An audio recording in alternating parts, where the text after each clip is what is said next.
under the incredible legendary guidance of George Abbey, the former director of the Johnson Space Center at NASA, who was instrumental in the development of the first International Space Center, and George will be leading the program subsequently. And I just want to thank George for all the work he has done throughout these years in bringing this to fruition. This year, the summit will be celebrating the 20th anniversary of the continuous manning of the International Space Station. The first expedition, arriving on board the station 20 years ago, this coming Tuesday on November 2, 2000. And the International Space Medicine Summit has been held for 14 of those 20 years, providing an international forum for the open discussion of issues and problems, as well as science and experiments being accomplished on the station. And the need to utilize this station to accomplish the science, enabling the continued human exploration of space. We are fortunate to have with us today as a participant in the summit, the commander of that first expedition aboard the station, Bill Shepard. The science contributions of the station over these past 20 years have been truly significant. But I believe one of the greatest contributions of the station during these years has been its contribution to international cooperation. It has demonstrated and is testimony to how nations of the world community can work together to pursue a common good for the good of all. Throughout history, international cooperation between nations has brought great change across the world. And the potential benefits from an unprecedented global collaboration among 5 member space agencies, representing 15 countries that have created an international space station, can be far-reaching. Biology, biotechnology, and human physiology research on station, for example, are leading to new insights into human health on Earth. The space station will have a lasting legacy as its research advances the state of scientific knowledge of Earth, works to protect human health, develops innovative technologies, and provides a space platform that educates and inspires future generations.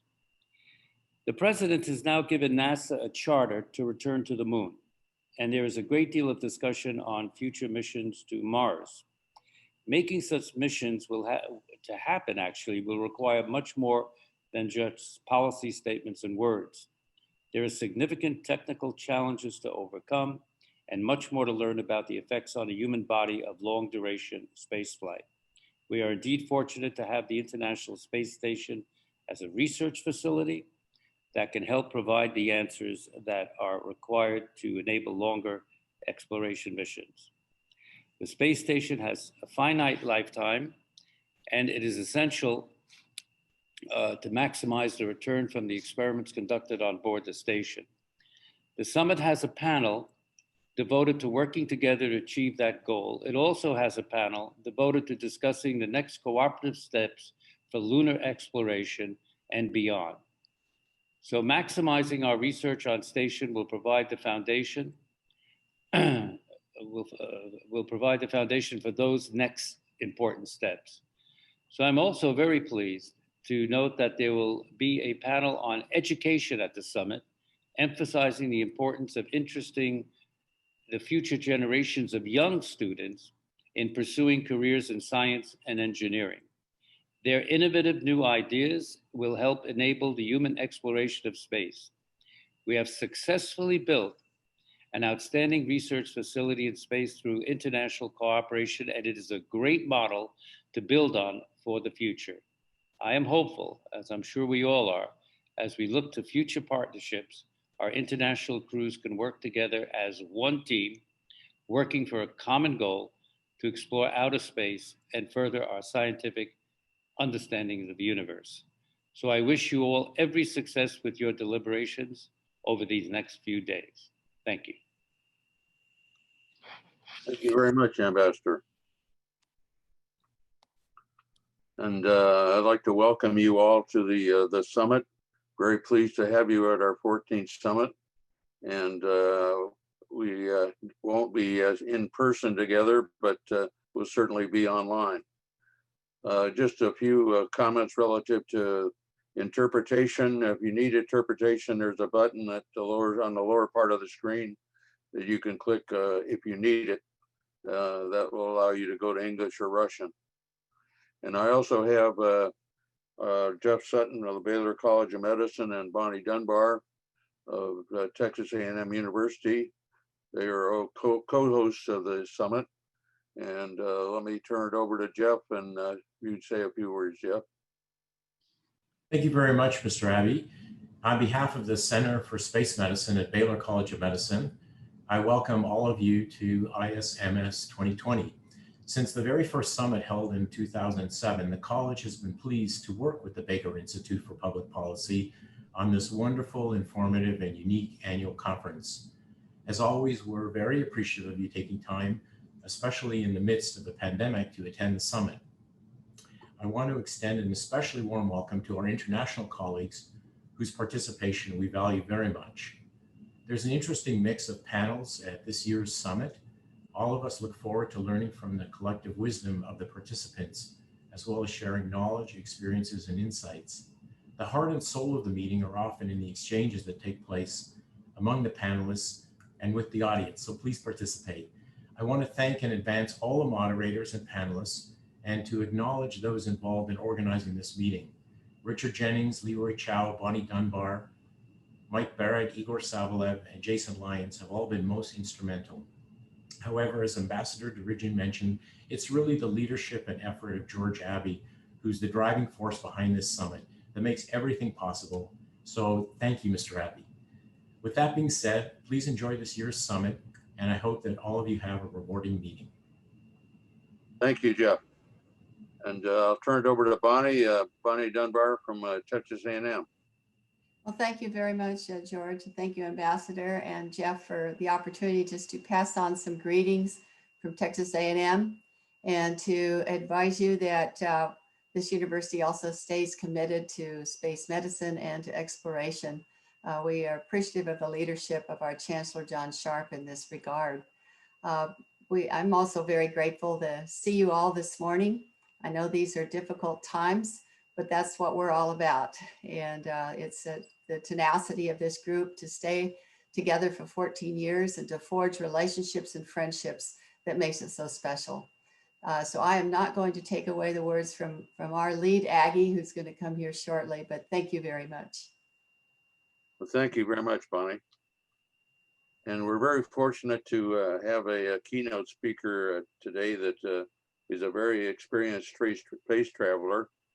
In addition to being the Chief Operating Officer and the Vice President of Texas A&M Galveston, Mike Fossum, our keynote speaker, has flown in space and was on 2 of the space shuttle missions that did the assembly of the International Space Station.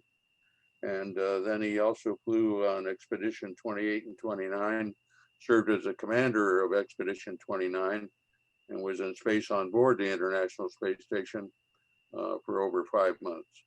And we're very pleased to have him with us and have Texas A&M Galveston join us in the summit. So let me turn it over to you, Mike. Thank you very much, George, and greetings from the Galveston campus of Texas A&M University. And Texas A&M is proud to help sponsor this event. And I'm excited to join so many dear friends and colleagues that are here. I just scanned through the attendees list, and man, I wish we were all in person, but we're doing the best we can do. It's actually a unique year for this Space Medicine Conference or Summit, and we're going to encompass so much more than that. The space station, which was, did not seem it would be possible to make it happen. So many years ago, 22 years ago, we launched the first elements of the station. 20 years ago, this weekend, Saturday, October 31st, we launched the first crew with Bill Shepard, Shep to all of us, Sergei Krikalev, and Yuri Gudzenko, to begin 20 years of continuous human presence on the space station. It's hard to believe that today we're up to Expedition 64, and currently 3 people on board, and in just a few weeks, the first full up SpaceX Crew 1 mission is going to launch with 4 more crew members for the space station, and we're going to be up to a crew of 7. That's a first. That's more data for all of you medical scientists, medical researchers out there. And we celebrate that fact, but we also know time is running out. The space station itself, the hardware has been up there for a long time. It's doing remarkably well.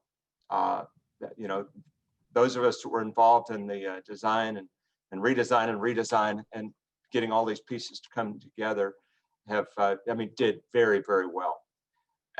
But we also know that there's still more things to learn. Have we learned everything we need to know about those technical systems, you know, and the operations? Do we have the kind of reliability that we need, the robust systems to enable deep space exploration? The International Space Station is a very unique test bed, and you know, we need to use it for every bit of benefit and understanding that we can get. And so I know that there's people looking at what are the priorities for the time we have left to test those systems and gain the understanding and refine and improve the designs. Of course, this conference is really about so much about the humans. About 245 or so crew members have served on the space station over the last 20 years. That's a lot of data. But you know, and we've continued to learn through those years. We've had things that we knew we were encountering, you know, really big picture things like cardiovascular health, maintaining muscle mass, bone mass, and largely we've been very successful in those areas. But we've been surprised in others too, surprised by the problems with the BIP or the vision changes that we're still continuing to learn about. Surprised really in the last year or so with some indications of blood clotting that we had never seen and never expected. And we need to understand those things.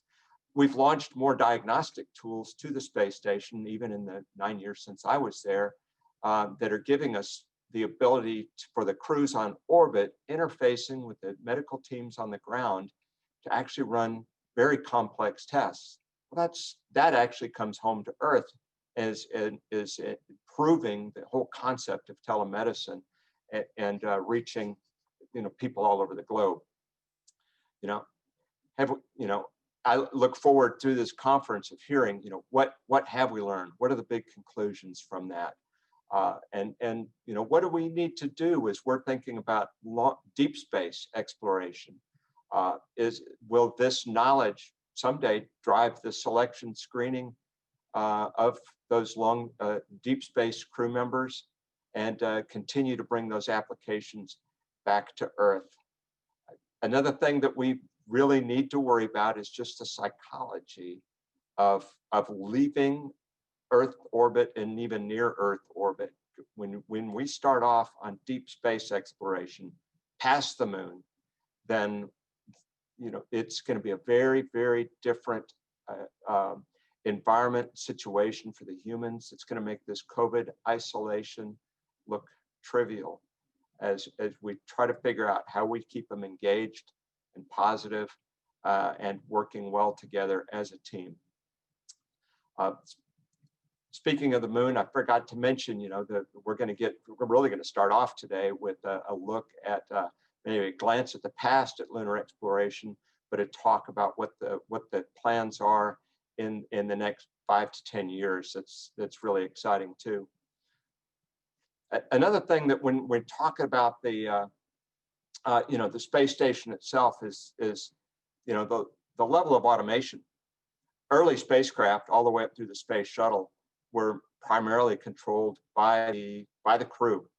At one look at the shuttle cockpit with 1,000 switches makes that very obvious. We transitioned on the space station to the whole command and control being done primarily from the ground.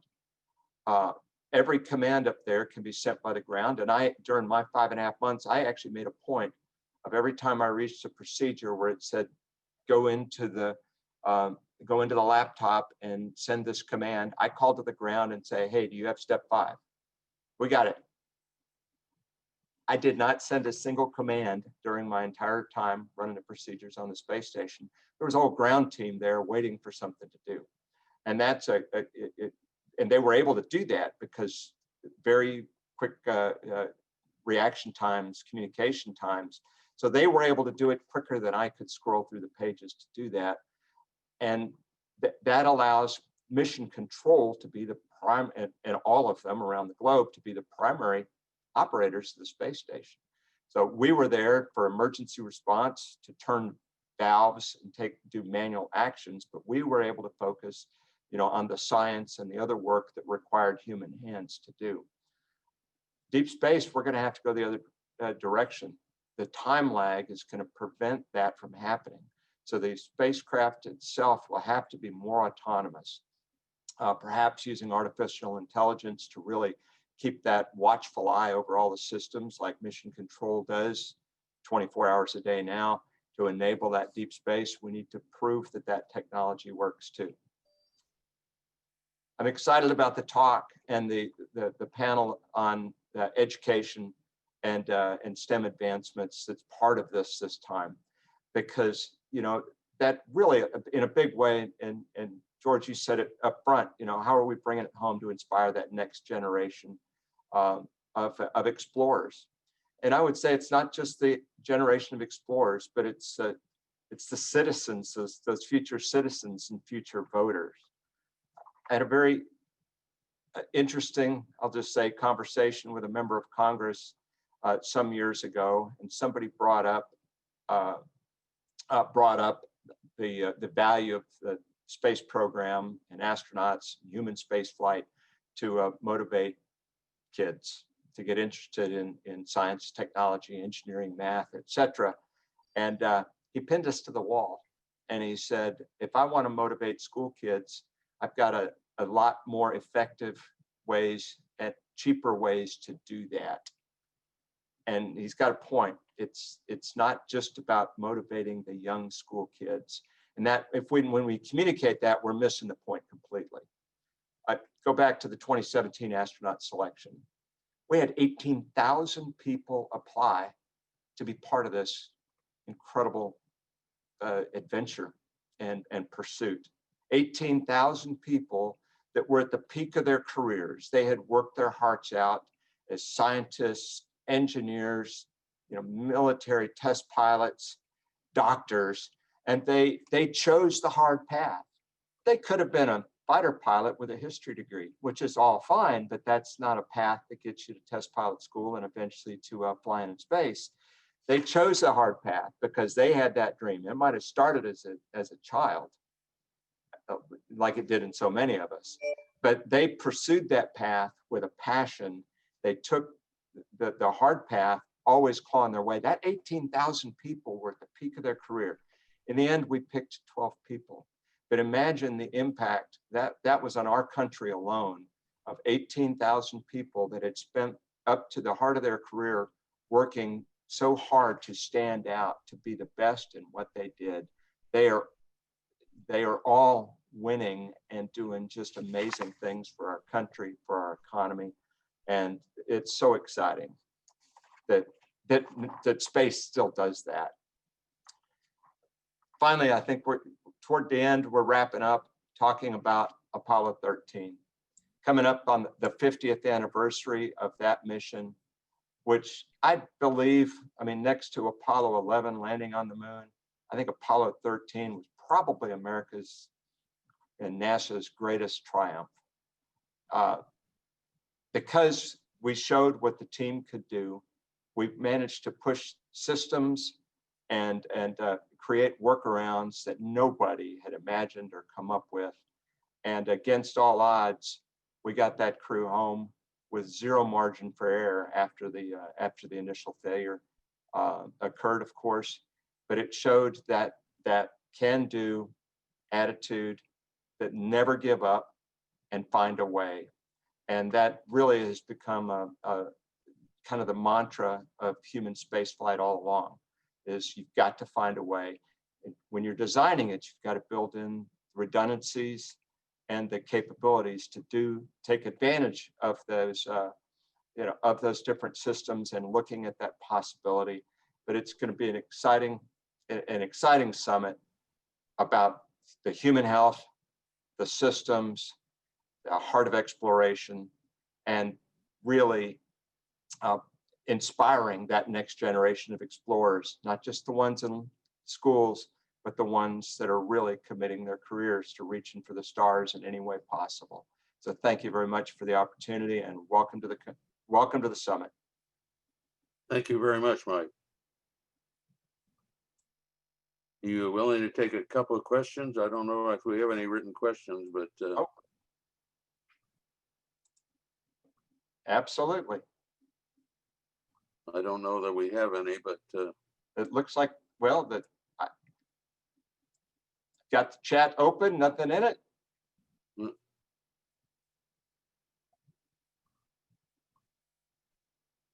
well, we'll catch up with you on questions later.